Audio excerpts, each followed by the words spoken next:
Hello' everyone, welcome to my YouTube channel. মই জোৰ দি ক'ব পাৰোঁ, মোৰ ভিডিঅ'ৰ পৰা তোমালোকে গণিত অতি সহজে বুজি পাবা, কাৰণ ইয়াতে প্ৰতিটো প্ৰশ্ন অতি সহজভাৱে বুজোৱা হয়। Question number 4.1, ইভালুৱেটিং 3/8 of 4/5 and 2 number 3/10 of 5/9, determine which one is smaller. ইয়াৰ অৰ্থ ইভালুৱেট মানে নিৰ্ণয় কৰা। নিৰ্ণয় কৰি পেলাই কি নিৰ্ণয় কৰি 4/5 3/8 আৰু 5/9 3/10 এই দুটা মান নিৰ্ণয় কৰি তোমালোকে নিৰ্ধাৰণ কৰা যে কোনটো smaller, which one is smaller, কোনটো সৰু। অৰ্থাৎ আমি প্ৰথমে এইটো মান উলিয়াব লাগিব আৰু পিছত এইটো মান উলিয়াব লাগিব, তাৰপিছত আমি ক'ব লাগিব তাৰে কোনটো সৰু। এতিয়া তোমালোকে চাই লোৱা, প্ৰথমে এইদৰে লিখিবা সলিউশ্যন। প্ৰথমে আমি 1 নাম্বাৰটা কৰব। 1 নাম্বাৰটা কি আছে? 3/8 of 4/5। তোমালোকে মনত ৰাখিবা, অফ মানে পূৰণচিন আৰু অসমীয়াত ক'লে এই 5/4 8/3। তো আমি যদি এইটো সমাধান কৰোঁ, প্ৰথমে আমি অফটো পূৰণচিন কৰিম। 3/8 ইনটু 4/5। এতিয়া তোমালোকে চোৱা, আমি এই 3 আৰু 4 পূৰণ কৰি ওপৰত লিখিলেও হ'ব আৰু 8 আৰু 5 পূৰণ কৰি তলত লিখিলেও হ'ব। কিন্তু আমি প্ৰথমে চাম ওপৰৰ সংখ্যাবিলাকৰ লগত তলৰ সংখ্যা কটাকটি কৰিব পাৰোঁ নে নাই। তোমালোকে চোৱা, 4 লগত 8 কাটিব পাৰি। তো কেনেকৈ? 4 1 গুণ 4, 4 2 গুণ 8। তেতিয়াহ'লে আমি কি লিখিম? ওপৰত পাম 3 আৰু 1 পূৰণ কৰিলে 3, তলত 2 আৰু 5 পূৰণ কৰিলে 10। এইটো এনেকৈ থাকক। এতিয়া আমি 2 নাম্বাৰ কৰোঁ। ইয়াতে আছে, তোমালোকে মন কৰা, 3/10 of 5/9। একেদৰে আমি অপৰ ধৰণে পূৰণচিন দিম। 3/10 ইনটু 5/9। ইয়াতো চাই লওঁ, আমি ডাইৰেক্ট ওপৰৰ লগত ওপৰৰ পূৰণ আৰু তলৰ লগত তলৰ পূৰণ নকৰাকৈ প্ৰথমে আমি চাওঁ ওপৰৰ সংখ্যাবোৰৰ লগত তলৰ সংখ্যাবোৰ কটাকটি যায় নে নাই। ওপৰৰ সংখ্যা অৰ্থাৎ লব বা নিউমাৰেটৰ, তলৰ সংখ্যা কোৱা হয় হৰ বা ডিনমিনেটৰ। আমি ইয়াতে দেখা পাইছোঁ যে 3 আৰু 9 কাটিব পাৰি। 3 ইনটু 1 3, 3 ইনটু 3 9। 5 আৰু 10 কাটিব পাৰি। 5 ইনটু 1 5, 5 ইনটু 2 10। এতিয়া তোমালোকে চোৱা, ওপৰত কি বাকী কি আছে এতিয়া? 1 আৰু 1, 1 ইনটু 1 1, তলত 2 ইনটু 3 6। গতিকে উত্তৰ পালোঁ 1/6। এইটো পালোঁ 3/10। এতিয়া ইয়াতে কৈছে determine which one is smaller, এই দুটাৰ ভিতৰত কোনটো সৰু। এতিয়া সৰু উলিয়াবৰ কাৰণে আমি কি কৰিব লাগিব তোমালোকে চাই লোৱা। নাও 3/10 আৰু 1/6 চাই লোৱা। 3/10 আৰু 1/6। আমি প্ৰথমে চাম যে দুয়োটাৰে ডিনমিনেটৰ কি আছে, হৰ কি আছে। ইয়াতে 10 আছে, ইয়াতে 6 আছে। আমি দুয়োটা ফ্ৰেকশ্যনেৰে হৰ বা ডিনমিনেটৰ দুটা একে সমান কৰিব লাগিব। একে সমান কৰিম কেনেকৈ? তাৰ কাৰণে আমি প্ৰথমে এই 10 আৰু 6ৰ LCM বা লসাগু উলিয়াই ল'ম। চাই লোৱা, 10 আৰু 6ৰ LCM তোমালোকে এইদৰে উলিয়াবা। দুয়োটাকে 2ৰে হৰণ যাব, 5 2 গুণ 10, 3 2 গুণ 6। 5 আৰু 3 দুয়োটা একেলগে নাযায়, গতিকে আৰু নকৰিলেও হ'ব। আৰু যদি তোমালোকে কৰা এইটো এনেকৈ 5 গুণ 5 আৰু 3 থাকি যাব, আকৌ 3 দি কৰিলে 1। অৰ্থাৎ আমি কি পাম? এইকেইটা পূৰণ কৰিলে আমি LCM পাম। 2 ইনটু 5 ইনটু 3 কিমান হ'ব? 5 2 গুণ 10, 30। অৰ্থাৎ LCM কিমান হ'ব? এই 30 হ'ব LCM। আমি এই দুয়োটা ফ্ৰেকশ্যনৰ ডিনমিনেটৰ বা হৰ 30 লৈ কনভাৰ্ট কৰিব লাগিব। তাৰ কাৰণে আমি কি কৰিম তোমালোকে চাই লোৱা। এইটো মন কৰা, ইয়াতে আমি এই লাইনটো অলপ বঢ়াই দিওঁ, এনেকৈ দিওঁ। এইটো 30 কৰিবৰ কাৰণে 10ৰ লগত কি পূৰণ কৰিলে 30 হ'ব? 3 পূৰণ কৰিলে 30 হ'ব। ওপৰত তোমালোকে 3 পূৰণ কৰিবা। এতিয়া চাই লোৱা, আমি কি পাম? 3 ইনটু 3 9, 10 ইনটু 3 30। এইটো একেদৰে লাইনটো অলপ বঢ়াই দিওঁ, তলত 6 আছে, 30 কৰিব হ'লে 30 লৈ কনভাৰ্ট কৰিব হ'লে আমি 6ৰ লগত 5 পূৰণ কৰিব লাগিব, আৰু এই 5 কিন্তু ওপৰতো পূৰণ কৰিবা। 1 into 5 5, 6 into 5 30। তোমালোকে এতিয়া মন কৰা যে এই দুটা সংখ্যাই এতিয়া ডিনমিনেটৰ এইটোৰো 30 এইটোৰো 30 হ'ল। মনত ৰাখিবা ডিনমিনেটৰ বা হৰ যদি একে সমান হয়, ওপৰৰ নিউমাৰেটৰ আৰু লগৰ মাজত যিটো সৰু সেই সংখ্যাটো সৰু হ'ব, যিটো ডাঙৰ সেই সংখ্যাটো ডাঙৰ। আমাক উলিয়াব দিছে হুইচ ওৱান ইজ স্মলাৰ, অৰ্থাৎ ইয়াৰে সৰু কোনটো। তো আমি গমেই পাইছোঁ যে 30ৰ ভাগৰ 5 ভাগ আৰু 30 ভাগৰ 9 ভাগ, 5 সৰু, গতিকে এই সংখ্যাটো সৰু। তো আমি এনচাৰ কি লিখিম, ইয়াতে এনচাৰ লিখি দিম দেয়াৰফৰ এই 5/30 স্মলাৰ, কিন্তু আমি 5/30 নিলিখোঁ, আমি লিখিম 1/6, কাৰণ 1/6কে আমি সলনি কৰি পেলাই 5/30 বনাইছোঁ, গতিকে 1/6, এতেকে 1/6 ইজ স্মলাৰ। Question number 5.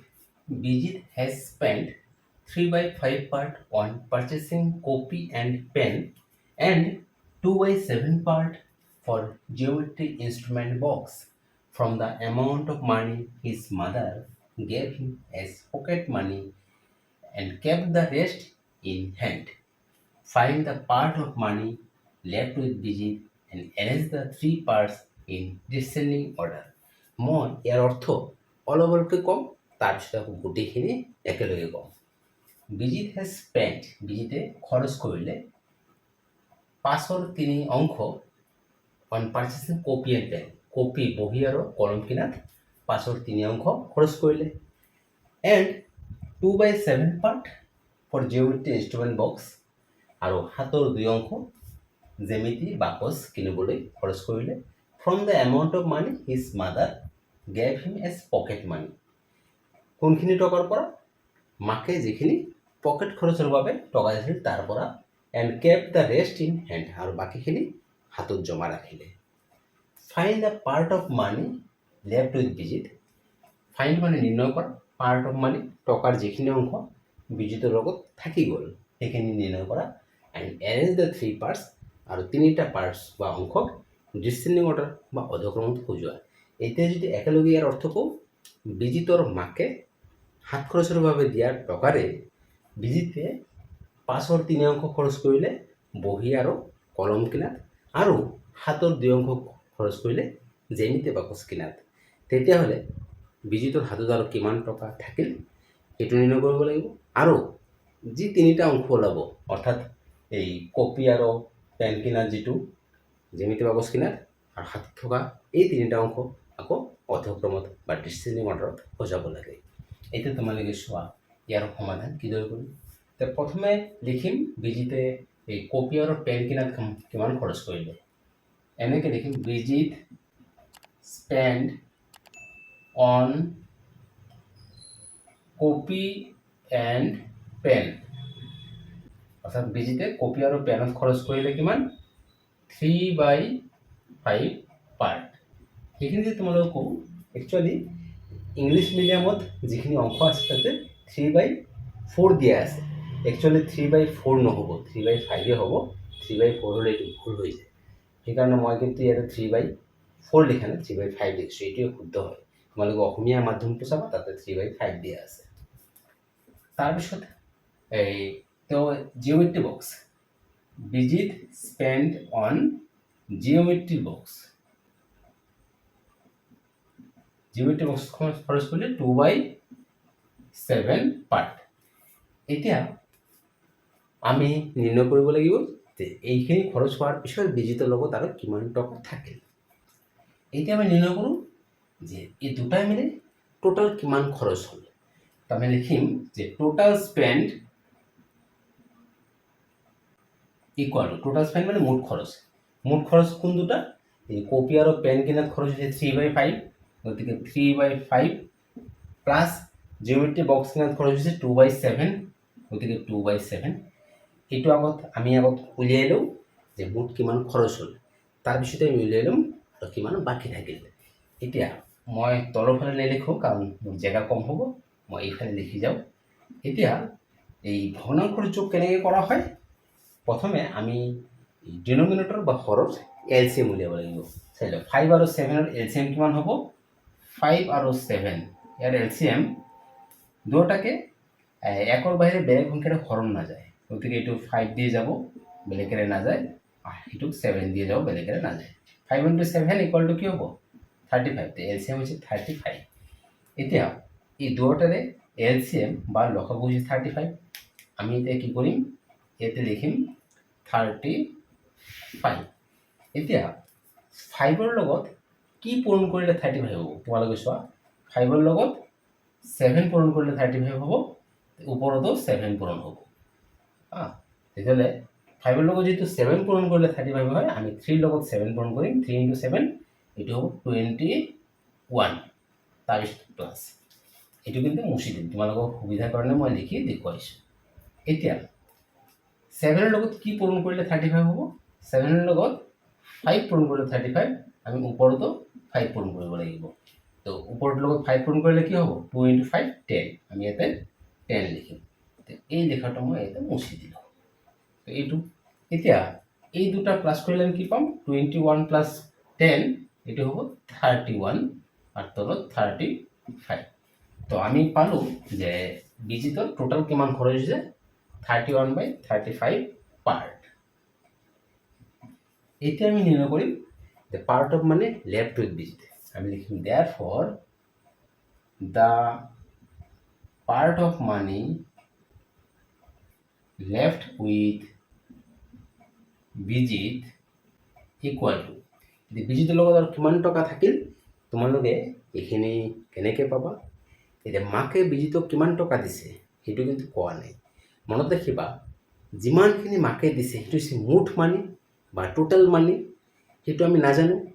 সেইটো আমি টোটালটো সদায় 1 বুলি ধৰিবা, কাৰণ এইবিলাক চব ফ্ৰেকশ্যন হয়। ফ্ৰেকশ্যনৰ ক্ষেত্ৰত টোটালটো 1 হয়। তো মাকে যিখিনি দিছে সেইখিনি 1 বুলি ধৰিম। গতিকে 1ৰ পৰা আমি মাইনাছ কৰিম যিখিনি খৰচ কৰিছে, 31/35। এতিয়া এইটো কিমান হ'ব চাই লওক, ইয়াৰো এলচিএম কি হ'ব চাই লওক। 1ৰ তলত একো নাই মানে কি 1, তেতিয়াহ'লে 1 আৰু 35ৰ এলচিএম কিমান হ'ব, এইটো 35 হ'ব। এতিয়া তোমালোকে চোৱা, এই 1ৰ লগত কি পূৰণ কৰিলে 35 হ'ব, 35। আমি সেই ওপৰৰ 1ৰ লগত 35 পূৰণ কৰিম, আৰু আমি 35 আৰু 1 পূৰণ কৰিলে 35 পাম। পিছত মাইনাছ চিন, 35ৰ লগত 1 পূৰণ কৰিলে 35, ওপৰতো 1 পূৰণ কৰিলে 31 into 1, 31 হ'ব। এতিয়া তোমালোকে মন কৰা, যদি আমি এইটো মাইনাছ কৰোঁ আমি কি পাম, 35ৰ পৰা 31 মাইনাছ কৰিলে আমি পাম 4 আৰু তলত 35। ইমান পাৰ্ট এইটো হৈছে বিজিতৰ লগত ৰৈ গ'ল বা বিজিতৰ লগত থাকি যাব। এতিয়া তোমালোকক আকৌ কওঁ যে এইটো 1 কিয় ধৰা হয়। মনত ৰাখিবা, গোটেইখিনি বা হোল বা সামগ্ৰীখিনি বুজাবলৈ 1 হিচাপ কৰা হয়, 1 ধৰা হয়। এতিয়া কিয় 1 হয়, তোমালোকে ধৰা যে বিজিতে কিমান খৰচ কৰিলে, যে 35 পাৰ্টৰ ভিতৰত 31 এইখিনি খৰচ কৰিলে। তোমালোকে ভাবা যে টোটাল পাৰ্ট কিমান, ইয়াতে 35, তাৰে কিমান খৰচ কৰিলে 31, অৰ্থাৎ 35 ভাগৰ 31 ভাগ খৰচ কৰিলে। এতিয়া টোটাল খৰচটো কিমান, মই যদি ইয়াত ধৰি লওঁ যে বিজিতে গোটেইখিনি খৰচ কৰিলে, তাৰমানে আমি কেনেকৈ ক'ম যে 35ৰ 35 খৰচ কৰিলে। মই যদি এইটো কওঁ যে বিজিতে 35 ভাগৰ 35 ভাগে খৰচ কৰিলে, তাৰমানে কি গোটেই খৰচ কৰা বুজালে। চাই লওক, 35 ভাগৰ 35 একচুৱেলি কি হয়, 1 হয়, কাৰণ এইটোলৈ কাটিলে 1 হ'ব। তাৰমানে আমি গোটেই অংশটো কেনেকৈ বুজিম, 1 মানে গোটেই অংশ। এইটো জাষ্ট তোমালোকৰ বুজাৰ কাৰণেহে দিলোঁ, তাৰমানে গোটেইখিনি বুজাবলৈ 1 হয়। সেইকাৰণে 1ৰ পৰা খৰচ হোৱা অংশটো বিয়োগ কৰিলোঁ, আমি যি পালোঁ 35ৰ 4 বা 4/35, সেইটো মানে বিজিতৰ লগত থাকি গ'ল। এতিয়া বিজিতৰ লগত ৰৈ যোৱা অংশখিনি আমি পালোঁ। তাৰপিছত কৈছে arrange the 3 parts in descending order. এতিয়া এই তিনিটাক ডিচেণ্ডিং অৰ্ডাৰত এৰেঞ্জ কৰিব লাগিব। তো আমি প্ৰথমে আমি এই ইয়াৰে কোনটো সৰু কোনটো ডাঙৰ উলিয়াব লাগিব তোমালোকে চাই লোৱা। এতিয়া আমি লিখিম নাও, প্ৰথম পাৰ্টটো কি 3/5 চাই লোৱা 3/5, পিছৰ পাৰ্টটো 2/7, তাৰ পিছৰ পাৰ্টটো আমি পালোঁ 4/35। আমি গোটেইকেইটাৰ ডিনমিনেটৰ একে নোহোৱালৈকে আমি গম নাপাম কোনটো সৰু কোনটো ডাঙৰ। গোটেইকেইটাৰ ডিনমিনেটৰ আমি যিহেতু 5 আৰু 7 আৰু 35ৰ এলচিএম 35 হ'ব, আমি গোটেইকেইটা 35 কৰিম। তাৰ কাৰণে আমি কি কৰিম চাই লোৱা। এইটো 35 কেনেকৈ পাম, 5ৰ লগত 7 পূৰণ কৰিলে 35 পাম, ওপৰতো 7 পূৰণ। 5 × 7 35, 3 × 7 21। এইটো কি হ'ব একে 7ৰ লগত আমি 5 পূৰণ কৰিলে 35, ওপৰতো 5 পূৰণ হ'ব। 5 × 7 35, 2 × 5 10, আৰু এইটোতো তলত 35 আছে, গতিকে এইটো আৰু একো কৰিব নালাগে। এতিয়া তোমালোকে চোৱা গোটেইকেইটাৰ ডিনমিনেটৰ চেম। ডিনমিনেটৰ বা হৰ একে হ'লে যিটো সৰু এইটো আটাইতকৈ ওপৰৰ লব সৰু মানে সংখ্যাটোৱে সৰু, লব ডাঙৰ মানে সংখ্যাটোৱে ডাঙৰ। এতিয়া কৈছে ডিসেন্ডিং অৰ্ডাৰ। তো ডিসেন্ডিং অৰ্ডাৰ কিবা আমি লিখিম এতেকে therefore the descending order is descending order. তোমালোকে চোৱা এইকেইটাৰ ভিতৰত আটাইতকৈ সৰু হৈছে 10, এইটো সৰু কিন্তু আমি সৰু নহয়, ডিসেন্ডিং অৰ্ডাৰ ডাঙৰৰ পৰা সৰু। এইকেইটাৰ ভিতৰত আটাইতকৈ ডাঙৰ হৈছে এইটো 21/35। 21/35 কিন্তু আমি নিলিখোঁ, আমি লিখিম 21/35 আমি পাইছোঁ এই সংখ্যাটোৰ পৰা, এইটোৰ পৰা পাইছোঁ, গতিকে এইটো আমি ইয়াতে লিখিম। তোমালোকে ৰাউণ্ড চিন নিদিবা, মই বুজাবৰ কাৰণে লিখিলোঁ। এইটো হৈছে আটাইতকৈ ডাঙৰ 3/5। তাৰপিছত বাকী দুটাৰ ভিতৰত কোনটো ডাঙৰ, এইটো ডাঙৰ, তো আমি লিখিম 2/7, আৰু তো এটাই ৰৈ গ'ল, এইটো হৈছে 4/35। এতিয়া এইটো উত্তৰ। ইয়াতে দুটা উত্তৰ আছিল, বিজুটোৰ লগত কিমান টকা ৰৈ গৈছিল, কিমানখিনি ৰৈ গৈছিল, এইটো 4/35 পাৰ্ট, আৰু এটা পাৰ্ট, দুটা পাৰ্ট, তিনিটা পাৰ্ট, এই তিনিটা যদি এৰেঞ্জ কৰা হয় ডাঙৰ পৰা সৰু, আমি উত্তৰ পাম এইটো। Question number 6. Shamoli reads 5 3/4 hours every day. Out of it, she spends 2/5 part in studying mathematics and English, 1/6 part in science, and rest in studying other subjects. Find out her different study times and arrange them in ascending order. ইয়াৰ অৰ্থ যদি অলপ অলপকৈ কওঁ, Shyamali reads 5 and 3/4 hours every day.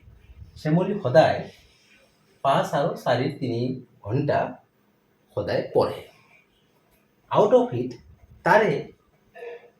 তাই খৰচ কৰে 5ৰ 2 অংশ mathematics আৰু ইংলিছত। মেথামেটিক্স আৰু ইংলিছত তেওঁ খৰচ কৰে 5/2 অংশ, এণ্ড 1/6 পাৰ্ট ইন চায়েন্স, আৰু বিজ্ঞানত খৰচ কৰে 6/1 অংশ, এণ্ড ৰেষ্ট ইন ষ্টাডিং আদাৰ ছাবজেক্ট, আৰু বাকীখিনি অন্যান্য বিষয়। ইয়াতে ফাইণ্ড কৰিব দিছে, ফাইণ্ড আউট হাৰ ডিফাৰেণ্ট ষ্টাডি টাইমছ। তেওঁৰ ডিফাৰেণ্ট ষ্টাডি টাইমছ বা অৰ্থাৎ বিভিন্ন বিষয়ত খৰচ কৰা সময়খিনি উলিওৱা, and arrange them in ascending order, আৰু সেইবিলাকক ঊৰ্ধ্বক্ৰমত সজোৱা, সৰুৰ পৰা ডাঙৰলৈ সজোৱা। এতিয়া তোমালোকে চোৱা, ইয়াতে আমাক কিন্তু যিটো অসমীয়া মাধ্যম দিয়া আছে তাতে ইয়াতে ষ্টাডি টাইমছ বুলি দিয়া নাই, পাৰ্ট ষ্টাডি টাইমৰ কিমান লাগিছে তাৰ পাৰ্টখিনি ল'ব দিছে, মানে বিভিন্ন বিষয়ত খৰচ কৰা অংশ উলিয়াব দিছে। আমি যদি এই ষ্টাডি পাৰ্ট মানে কোনটো বিষয়ত কিমান পাৰ্ট ষ্টাডি কৰিছে, কিমান অংশ ষ্টাডি কৰিছে উলিয়াও, তেতিয়াহ'লে এই যে 5 আৰু 3.5 ঘণ্টা যে দিয়া আছে সেইটো আমাৰ বেলেগ কোনো কামত নাহে। আৰু যদি আমি একজেক্টলি সময় ওলাব খোজোঁ তেতিয়াহ'লে আমি এই কিমান প্ৰতিটো বিষয়ত কিমান ঘণ্টা ষ্টাডি কৰিছে সেইটো ওলাব লাগিব। কিন্তু অসমীয়া মাধ্যমটোত কিমানখিনি অংশ উলিয়াব দিছে, বাকী কিমান ঘণ্টাকৈ পঢ়িছে সেইটো উলিয়াব দিয়া নাই। তো ময়ো ইয়াতে বিভিন্ন বিষয়ত তেওঁ কিমান অংশ সময় দিছে, যেনেকৈ দুটাটো দিয়াই আছে, মেথামেটিক্স আৰু ইংলিছত 5ৰ 2 অংশ সময় দিছে, আৰু ছায়েন্সত 6ৰ 1 অংশ। এতিয়া বাকী অন্যান্য ছাবজেক্টৰ বিষয়টো উলিয়াব লাগে। তো এইটো প্ৰথমে লিখিম শ্যামলী স্পেণ্ড, গতিকে Shyamali spend in mathematics and English, mathematics আৰু ইংলিছত তেওঁ খৰচ কৰিছে 2/5 part. Similarly spent in science, সায়েন্সত খৰচ কৰিছে তেওঁ 1/6 part. এতিয়া আমি এই টোটাল কিমান খৰচ কৰিছে মেথমেটিক্স ইংলিছ আৰু সায়েন্সত total time spent in maths, English and science তিনিটাত কিমান খৰচ কৰিলে আমি দুটা পাস কৰিব লাগিব 2/5 plus 1/6 এই দুটা ফ্ৰ্যাকশন হয় ফ্ৰ্যাকশনৰ প্লাস বা মাইনাস কৰা মানে আমি তলৰ দুটাত অৰ্থাৎ ডিনোমিনেটৰৰ এলসিএম বা লসাগু দিব লাগিব এতিয়া 5 আৰু 6 ৰ এলসিএম কিমান হ'ব 5 আৰু 6 5 আৰু 6 দুটাকে একৰ বাহিৰে বেলেগ সংখ্যাৰে হৰণ নাযায় গতিকে 6 ক 2 ৰে যাব এটো না যায় তথাপি আমি 2 দি যদি লও এনেকৈ 3 হ'ব 5 দি ললে 5 1 5 এটো 3 থাকি যাব আৰু 3 দি ললে এই গোটেই কেইটা পূৰণ কৰিলে আমি এলসিএম পাম 5 * 2 10 * 2 3 30 অৰ্থাৎ এলসিএম আমি পাম 30 এতিয়া এই 30 আমাৰ কামত আহিব আমি ইয়াতে লিখিম 30 এতিয়া চাইবা এই 5 ৰ লগত কি পূৰণ কৰিলে 30 পোৱা যাব আমি 6 পূৰণ কৰিলে পাম এই ওপৰতো 6 পূৰণ কৰিবা 2 * 6 12 এটো মুছি দিবা কোনো প্ৰয়োজন নাই এতিয়া 6 ৰ লগত কি পূৰণ কৰিলে আমি 30 পাম 5 ওপৰতো 5 পূৰণ কৰিবা 5 * 1 5 গতিকে কি পূৰণ কৰিব লাগিব এটো বুজাবৰ কাৰণে মই এনেকৈ লিখি দিছো তো 12 + 5 এটো কিমান হ'ব 17/30 অৰ্থাৎ তেওঁ এই ম্যাথছ ইংলিছ আৰু সায়েন্সত 30 ভাগৰ 17 ভাগ খৰচ কৰে এতিয়া স্টাৰ্টিং ইন আদাৰ সাবজেক্ট ৰেষ্ট মানে বাকিখিনি অন্যান্য বিষয় আমি উলিয়াম এতিয়া therefore she spent in other subject equal to এতিয়া মই যদি টোটাল টাইমটো কিমান অংক হ'ব টোটাল টাইম 1 অংক যেহেতু এইবিলাক সব ফ্র্যাকশনত দিয়া আছে অংকত দিয়া আছে মনত ৰাখিব অংকৰ ক্ষেত্ৰত গোটেইখিনি বুজাবৰ কাৰণে গোটেইখিনি বুজাই একক এক মানে গোটেইখিনি বুজায় অলপ আগতে আগৰ কোৱেশ্চনটো তোমালোকক মই একে কথাই কৈছিলোঁ তেওঁ সব বিষয়ে যিমানখিনি ষ্টাডি কৰে সেইটো কি গোটেইখিনি বুজাব গোটেইখিনি মানে 1 তো গোটেইখিনি হৈছে 1 তারপর আমি বাদ দিম ম্যাথস ইংলিশ আর সায়েন্সত যিমান অংক খরচ করে ইট ইজ 17/30 এটু একে আমি প্রথমে এলসিএম উলিয়াব লাগিব এলসিএম যেহেতু এটোৰ ডিনোমিনেটৰ নাই মানে 1 আৰ এটো 30 গতিকে 30 এ হ'ব এটোৰ এক তলত একো নাই মানে 1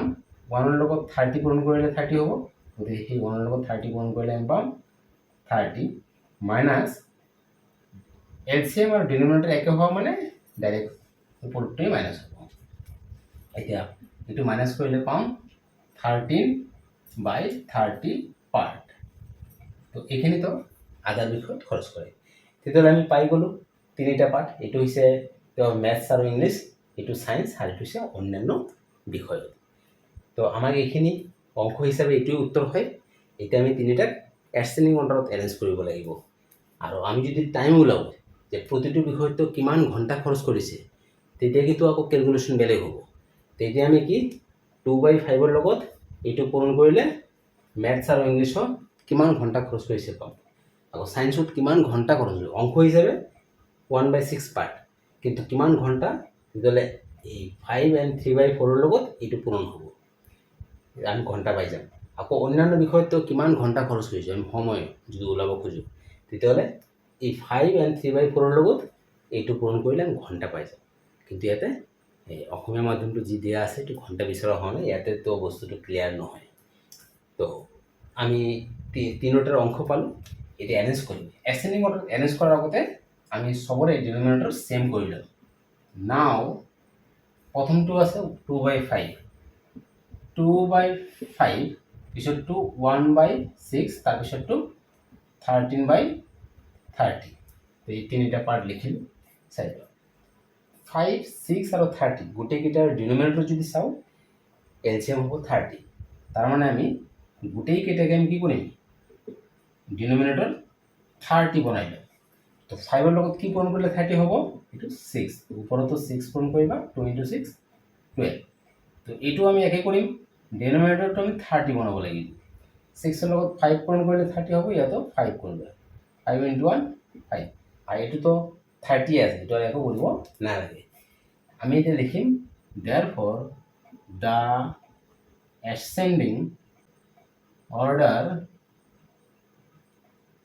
is ascending order মানে সৰুৰ পৰা ডাঙৰ ঊৰ্ধ্বক্ৰম আমি প্ৰথমে এই তিনিটাৰ ভিতৰত সৰুটো উলিয়াব লাগিব তোমালোকে এতিয়া চোৱা সবৰে ডিনমিনেটৰ এতিয়া সেম ডিনমিনেটৰ বা হৰ একে হ'লে লব সৰু মানে সংখ্যাটো সৰু এইকেইটাৰ ভিতৰত লব সৰু হৈছে এইটো 5 তাৰমানে এই সংখ্যাটো সৰু আমি এইটো নিলিখিম এইটো যি সংখ্যাটোৰ পৰা আমি সলনি কৰিছোঁ এইটো লিখিম এই 1/6 গতিকে এইটোৰ পৰাহে 5/30 লৈছোঁ গতিকে 1/6 এইটো হৈছে আটাইতকৈ সৰু আচ্ছা বাকী দুটাৰ ভিতৰত সৰু কোনটো এইটো 13 আৰু 12 এইটো সৰু গতিকে এতিয়া আহিব এইটো 2/5 আৰু যিটো ৰৈ গ'ল সেইটো আটাইতকৈ ডাঙৰ 13/30 গতিকে এইটোৱে উত্তৰ ডিয়াৰ ষ্টুডেণ্টছ গণিতবোৰ বুজি পাইছা নাই কমেণ্ট কৰি জনাবা ভাল লাগিলে ভিডিঅ'টো লাইক কৰিবা চেনেলটো ছাবস্ক্ৰাইব কৰিবা আৰু বন্ধু বান্ধৱীৰ লগত শ্বেয়াৰ কৰিবা থেংক ইউ